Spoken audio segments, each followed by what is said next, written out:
আর পাম্পের জল পড়া দেখিয়ে আজকের ব্লগটা শুরু করলাম। এই জল পড়াটা দেখালাম কেন বলো তো? তার একটা কারণ আছে। আজ 3 দিন ধরে আমাদের পাম্পটা খারাপ হয়ে গেছিল। হঠাৎই খারাপ হয়েছিল। গত পরশু দিন ভোরবেলা পাম্প চালাতে গিয়ে পুরো ফিউজ উড়ে গেল। তারপর যথারীতি পাম্পের মিস্ত্রিকে ডাকা হলো। তো তিনি এসে দেখে বলল যে পাম্পে কিছু একটা প্রবলেম হয়েছে, যে জন্য ফিউজ উড়ে গেছে, এরকম কিছু একটা। তো 2 দিন সে খুব বিজি, তাই সারাতে পারবে না। তারপরে সে আজকের এলো, এসে পাম্পটা নিয়ে গেছিল। গতকাল এসেছিল, এসে পাম্পটা নিয়ে চলে গেছিল, বললো সারাতে যাবে। তো গতকালের দিনও আর আমাদের মানে এইভাবেই কেটেছে, কি করা যাবে। আর আমাদের বাড়িতে, আমাদের ঘরে মানে রান্নাঘরে, কিচেনে আর বাথরুমে রানিং জলের একটা কল আছে, 2টো কল আর কি। তো সেই জল কিন্তু টাইমে আসে, মানে 10টা পর্যন্ত, 9টা পর্যন্ত থাকে। যদিও সে টাইমটা আনলিমিটেড বলতে পারো, কিন্তু বিকেলের পর সেই জলটা একটু কমই আসে। তো ওই জন্য বিকেলে আমার না এরকম ভাবে করে কাজ করে কখনো অভ্যেস নেই, টাইম মেনটেন করে এরম ভাবে জল দিয়ে। রানিং জল থাকবে অলওয়েজ, মানে সবসময় জল পড়বে, এরম ভাবেই কাজ করে অভ্যেস। তো সেইটাই একটু যা প্রবলেম হচ্ছিল, যে অত টাইম মেনটেন করে জলে কাজ করা। তো যাই হোক, কিছু করার নেই, সব রকম পরিস্থিতিতেই তো মানিয়ে নিতে হয়, তাই না? তার নামই জীবন। তো আজ গতকাল যখন পাম্প মিস্ত্রি পাম্পটা নিয়ে গেল, তখন আমার ছেলে আবার নতুন পাম্পের অর্ডার দিয়ে দিল। যে কি জানি ওই পাম্পটা কি হবে না হবে, কি হয়েছে বা আরো কতদিন লাগবে সারাতে, তাই ও নতুন পাম্পেরই অর্ডার দিয়ে দিল। তো সেই পাম্পে আজকের এসছে কিছুক্ষণ আগে, এবং সেটাই ওই মিস্ত্রি দাদাকে ডেকেই, প্লাম্বার দাদাকে ডেকেই লাগিয়ে দেওয়া হলো। আর তারপরই হচ্ছে ওই দৃশ্য। আর এদিকে দেখো, জলটার আসার পর আমি লেগে গেছি রান্নায়। টক ডাল বানালাম, দেখতেই পেলে টক ডাল বানানোর রেসিপি। আর কি বলবো তোমাদের, আমার চ্যানেলে অনেকবার দেওয়া আছে। টমেটো দিয়েই বানাচ্ছি ডালটা, সঙ্গে ফোড়ন দিয়ে দিলাম একটু সর্ষে আর কাঁচা লঙ্কা, আর লাস্টে একটু ধনেপাতা দিয়ে দেবো। তো এই টক ডাল বানানো তো ভীষণই ইজি। আর আজকের খুব বেশি রান্নার ঝামেলা করব না, কারণ একে তো এখন অনেক বেলা হয়ে গেছে, পাম্প টাম্প সারানো হলো, সবকিছু করা হলো। আর এই কদিন আমার পুজো দিতেও না প্রচন্ড অসুবিধা হয়েছে, কারণ এই সিঙ্কের পাশ থেকেই মানে সিঙ্কটাকেই সব কাজ করার পর ভালো করে, সকালে সব কাজ কমপ্লিট করার পর ভালো করে পরিষ্কার করে মেজে নিয়ে, যদিও আমি সিঙ্ক দিনে 3-4 বার পরিষ্কার করি, কিন্তু তাও সিঙ্কের চারপাশ ভালো করে মেজে টেজে নিয়ে তারপরে সেখানে আমি ঠাকুরের বাসন মেজেছি। কিন্তু যেটা আমি কোনোদিন ঠাকুরের বাসন আমি এখানে মাজিনি। তো কি করা যাবে, আর কিছুই করার নেই। আর এদিকে দেখো, আমার ডাল রেডি হয়ে গেছে। এখন আর কোনো রান্নাই বিশেষ বাকি নেই। তো এখন আমরা লাঞ্চটা করতে বসবো। তো চলো, আবার বিকেলে তোমাদের সঙ্গে দেখা করছি। গুড ইভিনিং গাইস, আজকে তোমাদের সঙ্গে একটা দারুণ সুন্দর নতুন রেসিপি শেয়ার করবো। সেটা হচ্ছে মেক্সিকান রুটি দিয়ে, মানে মেক্সিকান রুটিতে কি বানানো জানো তো? Tortilla chips. তো সেটাও আবার বানানো হবে এয়ার ফ্রায়ার। তো চলো তোমাদের দেখিয়ে দিই কি কি রাখবে, কিভাবে। তো দেখো, আমি নিয়ে নিয়েছি এখানে মেক্সিকান রুটি, খুব মানে সফট, ভীষণ সফট কিন্তু, আর ভীষণ মানে খুব সুন্দর স্কুইজ করা যায়। তো দেখো, এখানে নিয়ে নিয়েছি এগুলো। আর ওদিকে আমি এয়ার ফ্রায়ারটাকে 200 ডিগ্রি সেন্টিগ্রেডে 2 মিনিট মানে প্রিহিট করে নিয়েছি। ঠিক আছে, এবার এগুলোকে আমি চিপসের মতো ট্রায়াঙ্গুলার শেপে কেটে নেব। চলো, তো দেখো, কাটাকুটিতে আমার বড় ছেলে একবারে ওস্তাদ, এই জন্য ও খুব সুন্দর শেপে কাটে। এটা অলরেডি আমি একবার ট্রাই করেছি ঘরে, তো এই জন্য ওকে বললাম ওই করে দিক ব্যাপারটা। তো খুব সুন্দর করে দেখো কাটিংটা করে দিচ্ছে, কি সুন্দর করে একবারে মানে ট্রায়াঙ্গল শেপ হলো প্রত্যেকটা।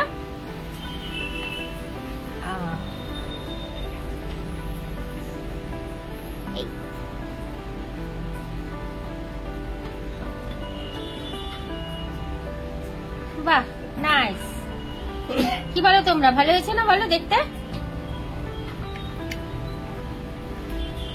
আর আমি করতাম কি, দুটো করে নিয়ে করতাম, কিন্তু ও দেখো একসঙ্গে সবগুলো নিয়ে কিন্তু ট্রায়াঙ্গেল করে কেটে দিল।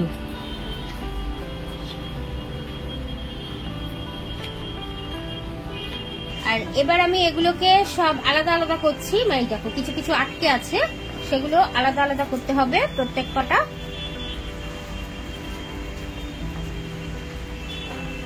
খুব স্মুথলি কিন্তু জিনিসটা করতে হবে, কারণ এই যে টর্টিলা গুলো দেখছো এগুলো কিন্তু ভীষণ মানে কি বলবো, ভীষণ স্মুথলি হ্যান্ডেল করার জিনিস। মানে ওই হুড়মুড় করে করলে কিন্তু এটা মানে ছিঁড়ে টিড়ে যেতে পারে। মেক্সিকান রুটি বলে কথা। আর যে প্লেটে তোমরা নেবে সেটা অবশ্যই ড্রাই রাখবে, না হলে কিন্তু এই যে চিপকে যেতে পারে, আর চিপকে গেলে ছিঁড়ে যাওয়ার চান্সটা থাকে। তো দেখো সবগুলোকে আমি আলাদা আলাদা করে নিচ্ছি। আর এই আলাদা করার পর আমি এর গায়ে এর উপরে আর কি তেল দিয়ে একটু ভালো করে একটু লেয়ার করবো। লেয়ার মিন্স হাতের মধ্যে তেল নিয়ে হালকা ভাবে বুলিয়ে নেব। যেহেতু এটা এয়ার ফ্রায়ারে করছি, সো জিনিসটা খুবই হেলদি হবে। তেল না দিলেও চলতো, কোনো ব্যাপার না, কিন্তু আমি হালকা একটু তেল, অয়েল ব্রাশ যেটা বলে, হালকা একটু করে নেব। তো দেখো সই নিলাম একবারে সামান্য তেল। এবার সবগুলোর মধ্যে হালকা হালকা ভাবে বুলিয়ে নেব। প্রথমে হাতের মধ্যে মেখে নিচ্ছি, নিয়ে যে এইভাবে একটার মধ্যে নিচ্ছি, আলাদা ট্রেতে রাখছি, আলাদা প্লেটে।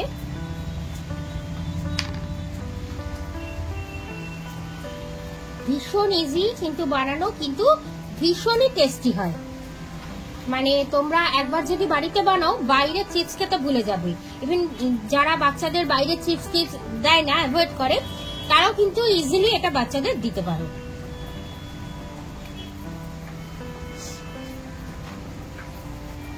দুটো প্লেটে সাজিয়ে নিয়েছি সুন্দরভাবে, কিন্তু অয়েল ব্রাশ হয়ে গেছে। ব্রাশ মানে কি, আমি হাতের মধ্যে নিয়ে ভালো করে পেস্ট মানে লাগিয়েছি পুরোটাই। এটা ঠিক ব্রাশিং করলে পরে ঠিক হবে না জিনিসটা, কারণ দুটো পিঠেই তোমার এই অয়েলটা মানে ভালো করে মাখিয়ে নিতে হবে। এবার আমি এই যে এয়ার ফ্রায়ার নিয়ে নিয়েছি, এয়ার ফ্রায়ার অলরেডি প্রিহিট করা। আমি এবার এর মধ্যে এখানে স্পেস অনুযায়ী দেখি কটা ধরে, 3, 4,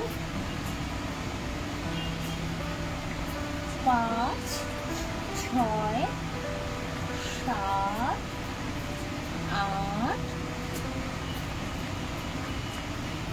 9, আই থিঙ্ক মিডিলে আরেকটা হয়ে যাবে, এখানে সাইডে আরেকটা হয়ে যাবে, 10, আই থিঙ্ক মিডিলে আরেকটা বোধহয় হয়ে যাবে, মিডিল পেজ এগুলো সরিয়ে দিয়ে দেখো।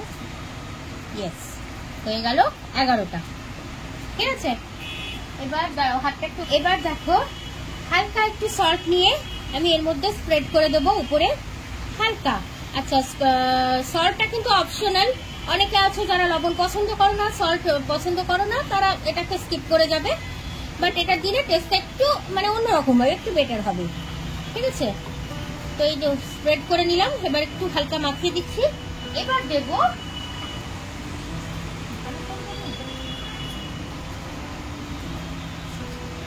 অরিগ্যানো। এটা কিন্তু দারুণ একটা স্মেল হয়। তোমরা যারা পিৎজা যারা খাও, বা মানে ইটালিয়ান ফুড যারা খাও, ইটালিয়ান ফুডে দেখবে অরিগ্যানোটা মাস্ট। আর এটা সবচেয়ে বড় কথা, এটা শুধুমাত্র টেস্টের জন্য না, এটা কিন্তু হজমেও খুব সাহায্য করে।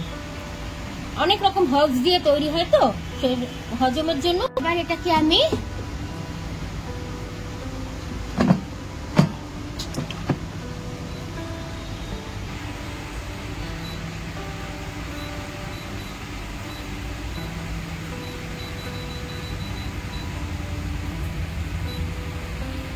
$200 সেন্টিগ্রেডে 7 মিনিটে সেট করলাম।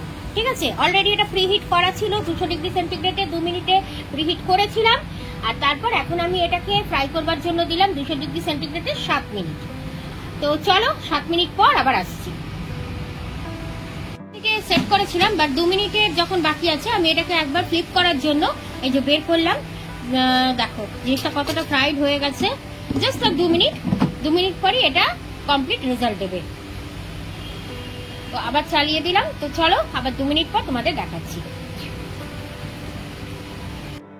আমি 3টে লটে করেছি, তো তোমাদের ফার্স্টটাই দেখিয়েছিলাম, কিন্তু আরো 2বার করেছি। প্রত্যেকবারই ওই 11টা করেই দিয়ে করেছি, কারণ যা ছিল তোমরা তো দেখলেই। এই দেখো কমপ্লিটলি ডান।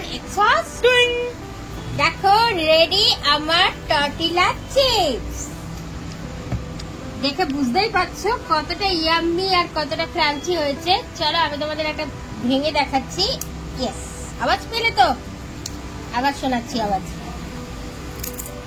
শুনতে পাচ্ছ? এবার চলো খেয়ে দেখাই।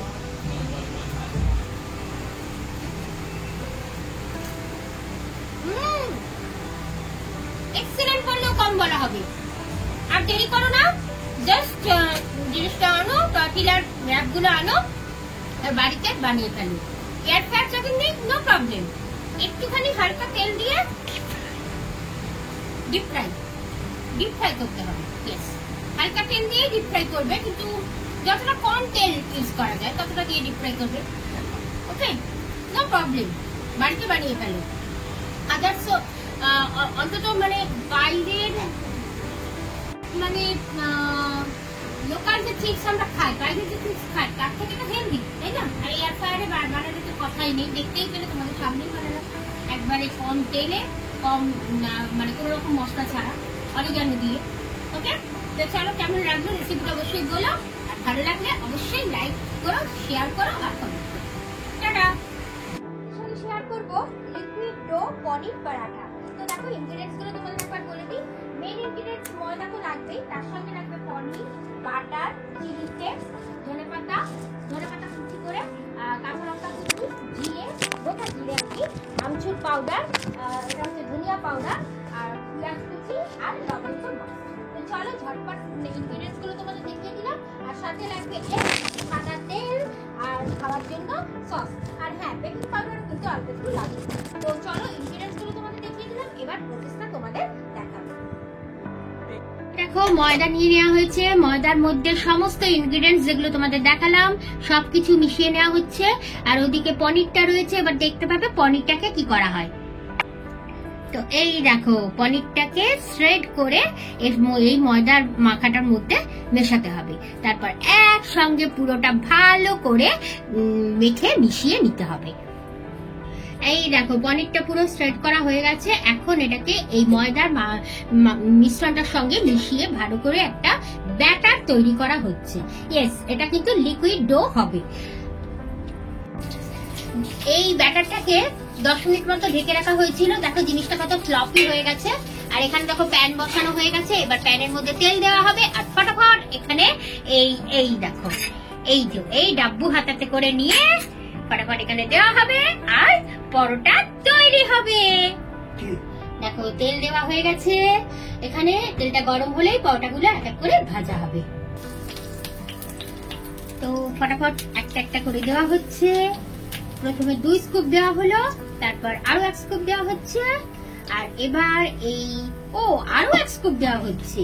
মানে একটা পরোটাতে 4 স্কুপ করে 4 স্কুপ দেওয়া হচ্ছে। আর তারপর এটাকে একটু এই হাতাটার পিছন দিয়ে একটুখানি ছড়িয়ে দিয়ে স্প্রেড করে দিয়ে ব্যাস, তারপর তো ইজি হয়। এই দিকটা ভাজা হলে আবার উল্টো দিক ভাজা হবে। তো চলো ভাজা হওয়ার পর, কমপ্লিট হওয়ার পর তোমাদের এবার দেখাচ্ছি। তো এই দেখো পুটুস করে এটাকে উল্টে দেওয়া হয়েছে। এই দেখো এই পিঠটা ভাজা হয়ে গেছে, এটাকে উল্টে দেওয়া হলো, এবার ওই পিঠটা ভাজা হচ্ছে। এইবার আর একেবারে ফাইনাল লুকসটা তোমাদের দেব। আমাদের লিকুইড ডো পরাঠা, সঙ্গে 2 রকমের সস নেওয়া হয়েছে, চিলি সস আর টমেটো সস, আর পরোটার উপর দেওয়া হয়েছে বাটার। তো বন্ধুরা আজকের রেসিপিটা যদি তোমাদের ভালো লাগে, আর আমার সব পোস্ট গুলো রিলস গুলো যদি তোমাদের ভালো লাগে, তাহলে অবশ্যই কিন্তু আমার এই প্রোফাইলটাকে ফলো করে নিও। চলো আজকের মতো টাটা, গুড নাইট।